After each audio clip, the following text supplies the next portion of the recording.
नारायण नारायण नारायण नारायण। बोलो श्री सतगुरुदेव भगवान की जय। देखो नारायण, सत्संग की कुछ बातें ऐसी है वो समझी जाती है, समझाई नहीं जाती। हाँ नारायण, तो महापुरुषों के इशारे पे ग्रंथों में रहस्य ऐसे भरे पड़े हुए हैं, लिखे हुए हैं। महापुरुष हमको सुनाते हैं, पर हम लगे रहें अवश्य अपनी बुद्धि, अपना चित्त, अंतःकरण जो मोहग्रस्त है, दृश्यों में सत्यत्व सुखत्व बुद्धि में प्रभावित हो गया है, हिप्नोटाइज हो गया है, धीरे धीरे अपने लगे रहें, वो अवश्य अज्ञान मिटेगा और ये बात समझ में आएगी। तो पद में हमने पढ़ा था और सुना था, तो हमने उनसे कह करके लिख दिया था, कहे किससे सुनाए क्या, चखा जिसने वही जाने। हाँ देखो, हाँ तो एक दोहा भी है न, जानत है तो चुप रह, अनजान है तो बोल, यह अमोलक वस्तु को बिना ग्राहक मत खोल।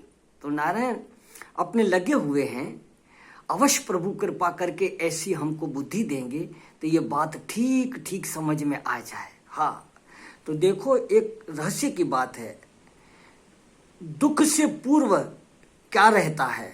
हाँ, हमें बुखार, बीमारी या न करे नारायण एक्सीडेंट हुआ, हड्डी बड्डी टूटी, तो उसके पहले शरीर स्वस्थ रहता है। माना दुख से पूर्व, माना पहले क्या रहता है, तो कहेंगे सुख। तो दुख का बीज संसार के सुख भोग में ही है। हाँ, हमारे घाट वाले बाबा कहते थे हंसते हंसते कि गुलाब का फूल बगीचे में बड़ा सुंदर पौधे पे लगा हुआ था, देख के मन प्रसन्न हो गया, कितना सुंदर गुलाब का फूल है। बस जी चाह रहा नहीं गया, उस गुलाब के फूल को पौधे से तोड़ करके नाक में सूंघने के लिए लगाया। जैसे ही लगाया तो उसमें पीली तितली भंवरी बैठी हुई थी, उसने नाक में डंक मार दिया। बोले अरे रे रे रे रे रे रे। तो कहते थे कि इसी तरह संसार के सुखों में एक पीली भंवरियां बैठी हुई है, वो दुख दिए बिगर रहेगी नहीं। तो दुख का बीज संसार के सुख भोगों में ही है और संसार के सुख भोगों का बीज दुख में है। तो सुख दुख दोनों में जो एक है, आहा हा, देखो नारायण, सुख और दुख को जो दोनों को जो जानता है, हाय हाय, वही अस्तित्व तत्व जीव मात्र का, मनुष्य मात्र का अपना आपा है। बस पर यह बुद्धि मनुष्य में है और जीवों में नहीं है। उसको बताने के लिए, समझाने के लिए ही ये ग्रंथों का प्रयास है। ग्रंथ संत लोग उसको बताते हैं। तो नारायण अपनी पूर्णता को देखें, अपनी अथवा अन्य की त्रुटियों को नहीं देखें। इसने ये किया, इसने किया, अरे ये तो अंतःकरण के स्वभाव है, उनकी आदत बिगड़ी हुई है। पर उनका जो प्रकाशक है, जिसने स्वर्ण की शिला या हार को ही सोना जाना, उसने तो सोने का तिरस्कार कर दिया। बस जो बने हुए जो बिस्कुट या सीली और डल्लास वही सोना है या हार ही सोना है, ऐसा जिसने जाना उसने सोने का तिरस्कार माना, उसकी बेइज्जती कर दी। हाँ, कंकड़, कुंडल, हार, सीली, बाहुबल, चूड़ियां आदि सभी रूपों में जिसने सोने को पहचान लिया, उसने सोने को ठीक ठीक पहचाना है। तो देखो नारायण क्या बतावे, मनुष्य वृत्तियों को कहीं न कहीं अपने मन को, ये मन बुद्धि चित्त आदि है ना, अहंकार आदि, ये सूक्ष्म शरीर की वृत्तियां को मनुष्य कहीं न कहीं भोग या कर्म में लगाता है। हाँ, या शांत करके रखता है अथवा आलस्य में रहता है, पर वृत्ति को छोड़ता नहीं।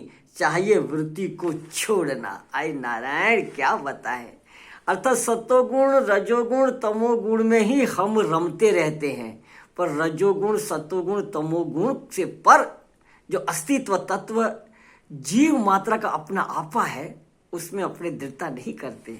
तो भगवान अर्जुन को निमित्त बना करके आए, क्या बताएं नारायण, 7वें अध्याय में कह रहे हैं, भगवान कह रहे हैं कि देखो सब भगवान की शरण इसलिए नहीं होते हैं, इसका कारण यह है कि वह कहीं न कहीं देवता आदि में दोषों में कहीं लगा रह रहा है।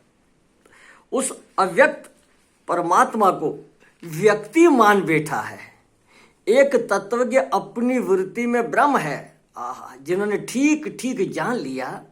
देखो नारायण, घाट वाले बाबा से पूछते रहते थे, बाबा आपका गुरु कौन है? तो बाबा कहते थे मैं तो नुगरा हूं, नुगरा। तो महाराज नुगरे? बोले क्या ब्रह्म का कोई गुरु होता है? अथवा उनका अस्तित्व तत्व उस परमात्मा से एक है, उसमें निष्ठा है। तो एक तत्व के अपनी वृत्ति में ब्रह्म है, लेकिन उसका ब्रह्म होना ब्रह्म को जानने वाला ही समझ सकते हैं। दूसरे लोग तो नारायण उसे व्यक्ति ही देखेंगे, यह हार्ड मांस चाम वाला, आंख नाक कान मुख वाला हमारे शरीर का व्यक्ति ही मानेंगे। अज्ञानी को व्यक्ति दिखता है तो ज्ञानी को अव्यक्त परमात्मा दिखते हैं। अनुत्तम अव्यक्त भाव में जो दृष्टि है वह परमात्मा दृष्टि है, और जो व्यक्ति भाव में जो दृष्टि है वह अबुद्धि दृष्टि है, वो अज्ञानी है, अज्ञानी। तो भगवान कहते हैं मैं अव्यक्त पर बुद्धि लोग, मैं अस्तित्व तत्व आत्मा परमात्मा हूं, पर अबुद्धि लोग, अज्ञानी लोग मुझे व्यक्तित्व प्राप्त मानते हैं, क्योंकि वे मेरे अव्यक्त अनुत्तम परम भाव को नहीं जानते हैं। तो देखो नारायण, जो अबुद्धि है वे मेरे परम भाव को न जानते हुए भी व्यक्ति के रूप में प्रकट मानते हैं। देखो नारायण, भगवान कार्याभिमानी नहीं और न कारण अभिमानी है। शुद्ध ज्ञान में अभिमान का लेश भी नहीं है, लेश भी नहीं है। आय हाय, देखो नारायण, शुद्ध अस्तित्व तत्व में कुछ नहीं है।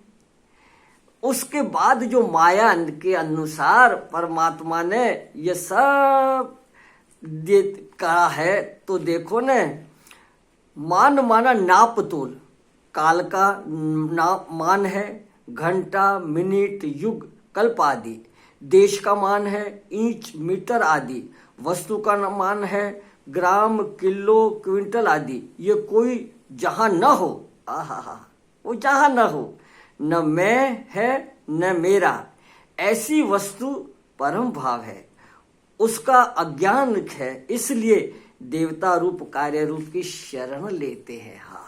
उस अस्तित्व के अज्ञान के बिगड़ तो नारायण देखो, जैसे संस्कार अनुसार बीज में अंकुर निकल कर वृक्ष बनता है। देखो ने महाराज, लीम का बीज, अंगूर का बीज, पपीते का बीज, करेले का बीज, उस बीज में जो संस्कार है, संस्कार, उस निराकार बीज में अंकुर, निराकार बीज में अंकुर निकलता है और वृक्ष बनता है, उसमें फल लगता है। वैसे ही सब व्यक्ति संस्कार अनुसार देह धारण करते हैं, देह धारण करते हैं। जैसे जैसे संस्कार, जैसे जैसे कर्म, ऐसे संस्कार होते हैं और इसी तरह उनके जन्म होते हैं।